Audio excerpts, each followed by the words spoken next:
Okay, so have you ever, like, suggested a new restaurant? Maybe one of those places you saw on one of those cooking competition Oh, shows. totally. And then your partner's like, we always do what you want to do.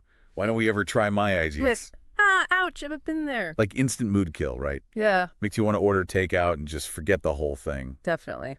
Makes Uh, you wonder why we even try sometimes. Seriously. But, it got me thinking, like, how do we navigate criticism in relationships without it turning into, World War III? So today, we're doing a deep dive on just that, how to handle criticism constructively. And not just like the vague communicate better advice, right? We're talking Yeah. about actual actionable tips. Yeah, exactly. Hmm. We're diving into 5 specific tips that we found in this article. I'm not going to lie, it was a breath of fresh air compared to some of the relationship advice out there. It really was. And it starts with a pretty fascinating point about how our brains are wired. Okay, lay it on me. So apparently our brains are kind of programmed to interpret criticism as a threat, like we're under attack or something. Seriously, so it's like fight or flight mode, but for relationships. Exactly. And that's why that first tip is so crucial. Listen without reacting. Easier said than done, am I right? Oh, 100%. It's like our instinct is to jump in with but you. Right, or get all defensive, like, whoa, hold on, I do not need to justify my entire existence right now. It's hard. But this article had a really simple but surprisingly effective trick. Just focus on your breathing. Like, really consciously take a few deep breaths. Oh, interesting. So it's about calming that, like, primer panic response. Exactly. When we slow down our breath, we're basically telling our nervous system that it's safe to chill out and think clearly. It's like hitting pause before you reply all to that email. Yes, exactly. Been there. Regretted that. Okay, so deep breaths, check.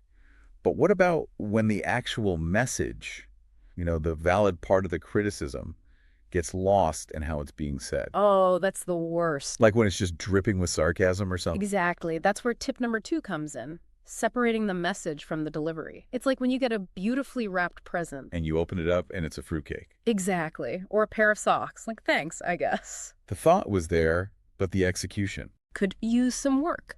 So in those moments, the key is to try and rephrase the criticism in your own head. Like, strip away the tone, the delivery, and get to the core message. Okay, that makes sense. So it's about not getting so caught up in the emotion of it all that you miss the point, right? Precisely. Because sometimes just reframing it in a more neutral way can make all the difference. So we're breathing, we're reframing.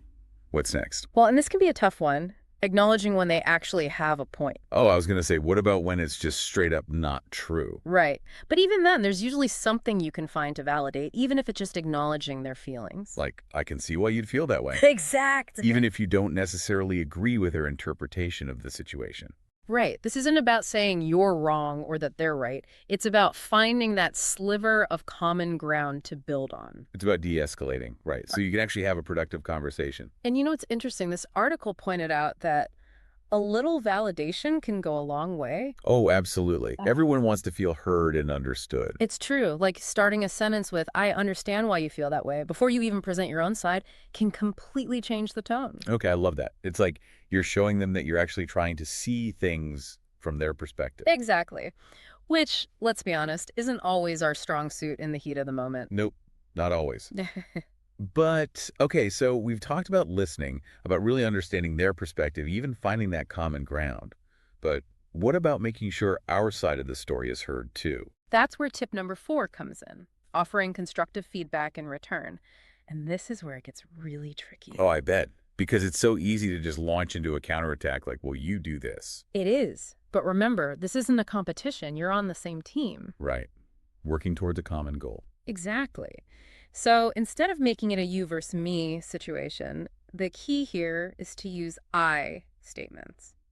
Focus on your own feelings and needs, like I feel unheard when, or I need you to. Which brings us to the ultimate goal, right? Yeah. The whole point of navigating this criticism minefield, working together on solutions. Exactly. And this shouldn't be an afterthought, like tacked on at the end. Like the whole point of a relationship is to be teammates. Right. You wouldn't just abandon your hiking buddy if they tripped and fell. You help them up and you figure out how to move forward together. Okay, that is a fantastic analogy.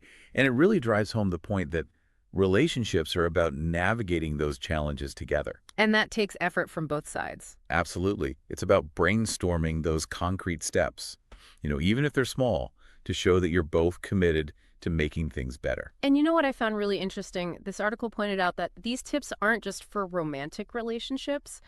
They apply to any close relationship, whether it's with friends, family, colleagues. It's about healthy communication, period. I Exactly. love that. Yeah. So for our listeners out there, next time you're going into a conversation that might be a little tense, Or you can already feel that fight or flight instinct kicking in. think about these 5 tips. And you don't have to tackle them all at once, right?